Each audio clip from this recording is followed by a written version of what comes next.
Je m'appelle Marcel Pichonnat, missionnaire du Sacré-Cœur. J'ai été envoyé au Sénégal en 1955 par ma congrégation pour faire partie de l'équipe qui était venue à Kaolack en 1953 avec celui qui est devenu évêque, le premier évêque de Kaolack, Monseigneur Kadou Théophile. Puis depuis ce temps-là, je suis resté au Sénégal. Et alors pendant tout le temps que j'étais avec Monseigneur Benjamin, j'ai été à l'origine du sanctuaire, puisque j'étais économe du diocèse, et puis de l'ensemble un petit peu de tout le site de Cœur Mariama. Alors quand on a commencé en 2003 le premier pèlerinage, il n'y avait rien du tout. C'était comme les champs d'à côté là-bas. Il n'y avait pas un arbre, rien. Au mois de mai, on a construit une estrade. Il y avait juste la croix que vous avez vue à l'entrée là-bas. On a construit une estrade pour pouvoir célébrer la messe du premier pèlerinage. Il y avait environ 800 personnes déjà. Ça a été le premier pèlerinage à Notre-Dame du Sacré-Cœur, qui est la patronne du diocèse, et que Monseigneur Benjamin estime beaucoup. Et il a fait beaucoup pour la connaissance par les diocésains de la spiritualité de Notre-Dame du Sacré-Cœur et du Sacré-Cœur.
l'avez bien compris, la raison de notre présence est spirituelle. Mais il nous est impossible d'ignorer tous ceux qui vivent autour de nous. Notre région souffre cruellement de son manque d'eau. Désensabler la source de vie intérieure nécessite et suppose tout d'abord de donner l'accès à l'eau. Dès son arrivée, notre communauté s'est engagée dans un programme de développement. Son château d'eau et le forage est pour tous, sans discrimination religieuse, et il est pour tous les enfants du Père.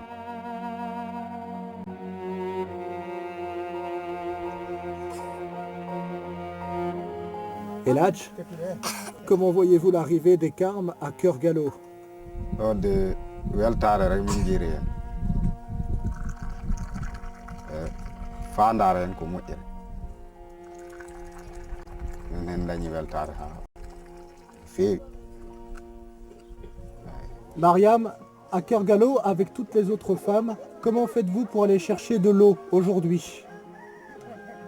Affaire ndiyam simi ɗaɓɓo e ndiyam ne waɗi tampere mawde ɗo e saare par ce que ko ƴoogol a yimmoto wendogo kuuɗoɗa aɗa ƴooga jemma ƴoogoya jemma a lelota ko a ɗanota ko rewɓe ɓe fof ɓe tampi e ndiyam par ce que ko immogol pecce jemma si yimɓe kirtima ƴooga leloɗa seeɗa ɗanoɗa wendogo immoɗa ƴoogoya ñalawma ko nangue wuli wuli e nder e wonji o kuusi to ndiyam na ɗo hitti trop no potere wona seeɗa. Est-ce que vous pouvez nous dire, Mariam, qu'est-ce que ça va changer que l'eau vienne au robinet directement grâce au forage? ndiyam kam so immima e robinet ari robinet min mbisi robinet min ƴoogi min jettat Allah min jetta on min jetta forage ko waɗi ko forage o ha min mbawi heɓ ndiyam sa ƴoogol e nangue e sa immagol subaka law ta min jetti Allah min jetti o woɗɗo yimɓe.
À Cœur Mariama se construit en ce moment une propédeutique, c'est-à-dire un lieu de formation qui prépare au séminaire. Là-bas, nous apporterons notre aide pour des cours et aussi pour le suivi des jeunes séminaristes.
Ce programme est ambitieux.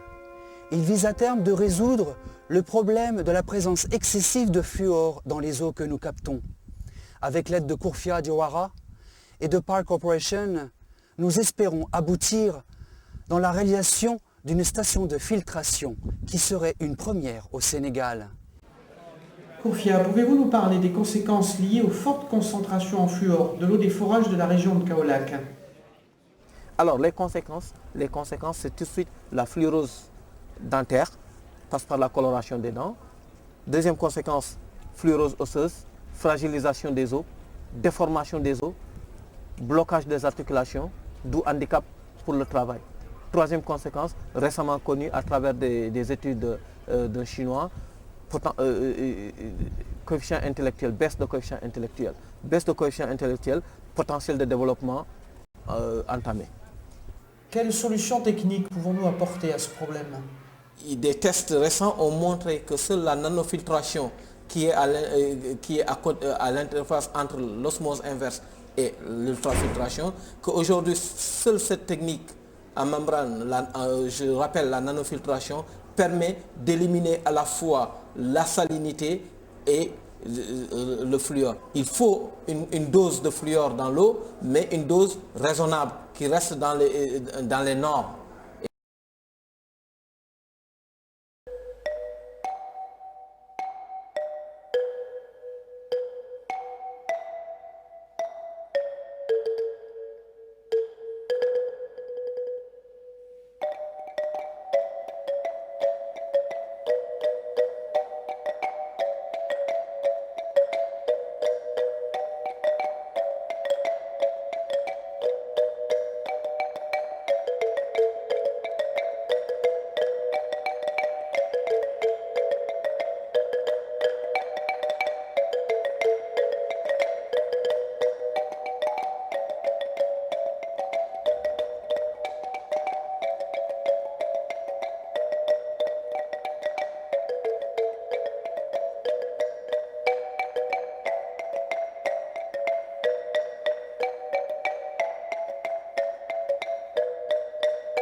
Très rapidement sur place, les besoins de santé nous sont apparus importants et la nécessité d'aider les populations au plan sanitaire.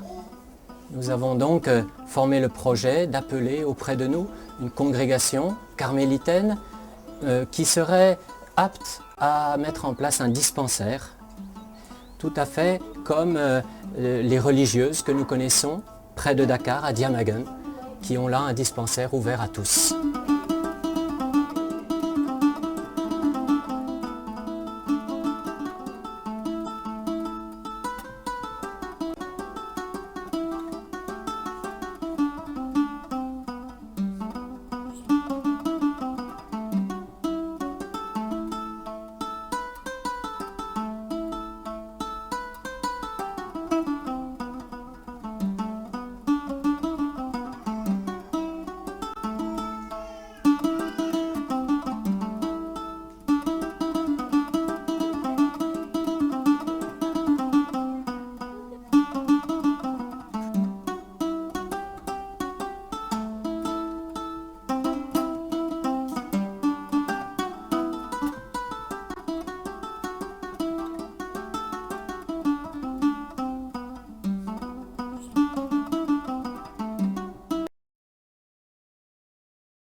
Sur notre terrain, un Diafat, il y a 3 années ici, tout était aride, désertique.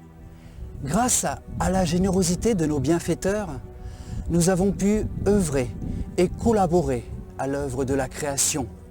Nous avons mis en place un système d'irrigation qui a permis à des pousses de 30 cm de faire aujourd'hui 3 mètres de hauteur.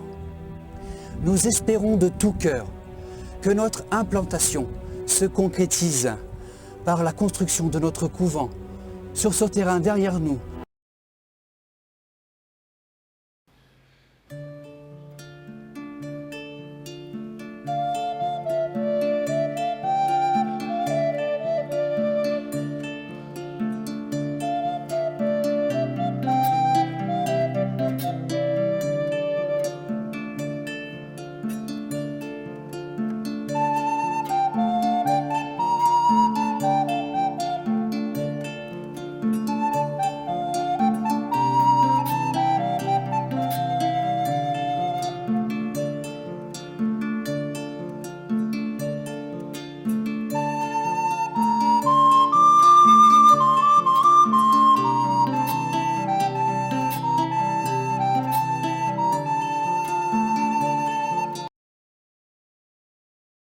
Le séminaire propédeutique est un séminaire de spiritualité. On dit que c'est l'étape de la spiritualité. Parce qu'il y a 3 étapes. Il y a l'étape propédeutique qui est vraiment, on met l'accent sur la spiritualité. Et puis il y a l'étape de Brin, qui est surtout axée sur la philosophie. Et puis c'est Bikotan sur la théologie. Alors ici, c'est vraiment la spiritualité. Et nous insistons beaucoup sur vraiment l'importance de la prière. La vie de prière aussi, c'est assez important. Ouais.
L'année 2012, Monseigneur a voulu, pour le diocèse, un congrès marial de 3 jours au mois de mai.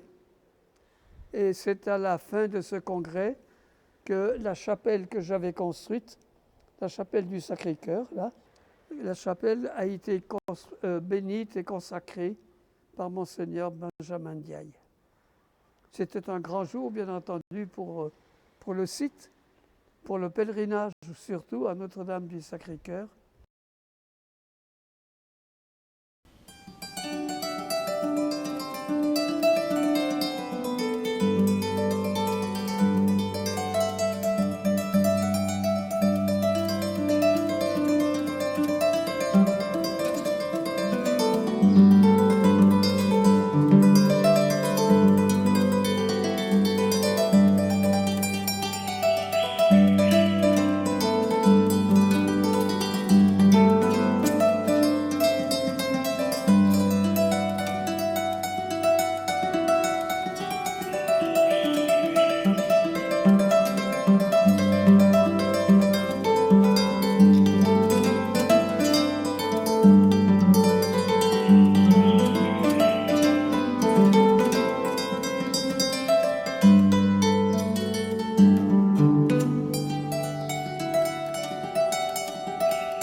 L'accessibilité et la qualité de l'eau dans le bassin arachidier a longtemps été une problématique sans solution pour les populations. C'est pourquoi la communauté des frères Carme a jugé nécessaire de mettre en œuvre une unité de potabilisation de l'eau pour assister les populations. Très heureux d'avoir recevoir ce don qui était cherché par tout le monde et aussi on était heureux de l'avoir en premier et aussi très content de remercier tous les partenaires, tous les gens qui ont aidé à cette réussite. Le chemin parcouru, ça a été de se mettre à l'école du temps des populations pour qu'elles s'approprient le projet, pour qu'on avance doucement. Et donc c'était peut-être un peu lent, un peu difficile, mais c'était important aussi de cheminer au rythme des populations pour que ce soit leur projet. Après plusieurs années de recherche scientifique, des universitaires sénégalais sont parvenus à mettre au point une unité de défluoration et de dessalement. L'excès de fluor constitue un réel problème de santé publique dans cette zone. Nous commencerons d'abord par remercier pour tous ceux qui nous ont soutenus pendant le long de ce parcours de combattants, parce qu'il faut dire que les universitaires quand même depuis plusieurs années travaillent sur ce projet qui est un projet recherche-développement. On constate de visu que les fruits de la recherche scientifique au Sénégal résolvent un problème du Sénégal donc sur la question de l'eau, la question aussi lancinante que l'excès de fluor et de sel dans le bassin arachidier. Les autorités ont également pris part à cette cérémonie. La réalisation de cet outil a été effective grâce à l'appui des bailleurs de fonds tels que la coopération française et la coopération technique belge. La coopération belge est un partenaire de très longue date du Sénégal et en particulier aussi de cette région de Kaolack. Un partenaire notamment dans le domaine de l'approvisionnement en eau des populations rurales. Ce projet entre dans le cadre de l'amélioration de la qualité en eau des populations. Ces dernières exhortent l'État à s'inspirer de cette initiative pour les autres localités.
Que l'évêque de Kaolack en 2012 nous a invités dans son diocèse pour œuvrer au sein de Cœur Mariama, qui était, je pense, en ses débuts. Et les sœurs se sont installées en 2013, officiellement. Et la communauté, d'abord l'évêque, a vu un besoin aussi de santé. Notre présence était pour répondre aux besoins sanitaires du milieu. Parce que nous sommes dans un village qui est un peu éloigné de la structure de santé et la population avait besoin d'une présence qui puisse aussi les consoler dans le sens de soins. Mais au fur et à mesure, les sœurs s'ayant installées, ils ont remarqué qu'il y a un besoin aussi de la femme qui a besoin d'être considérée. Et c'est là qu'il y a eu création aussi du centre de promotion féminine. Et c'est là nos deux grandes œuvres dans ce village à Cœur Mariama.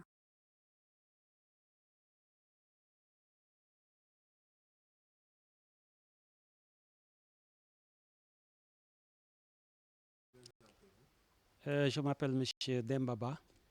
Je suis responsable technique de la ferme de spiruline à Cœur Mariama Ndiafat. La ferme est intégrés au sanctuaire marial et ils occupent le même domaine. Elle est née, cette ferme, de la commune volonté du père Pichouna et de moi-même d'apporter une contribution au maillon dans la lutte contre la malnutrition au Sénégal.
Moi, j'ai planté, Apollos a osé, mais c'est Dieu qui donne la croissance. Ainsi donc, ni celui qui plante n'est quelque chose, ni celui qui ose, mais celui qui donne la croissance, Dieu.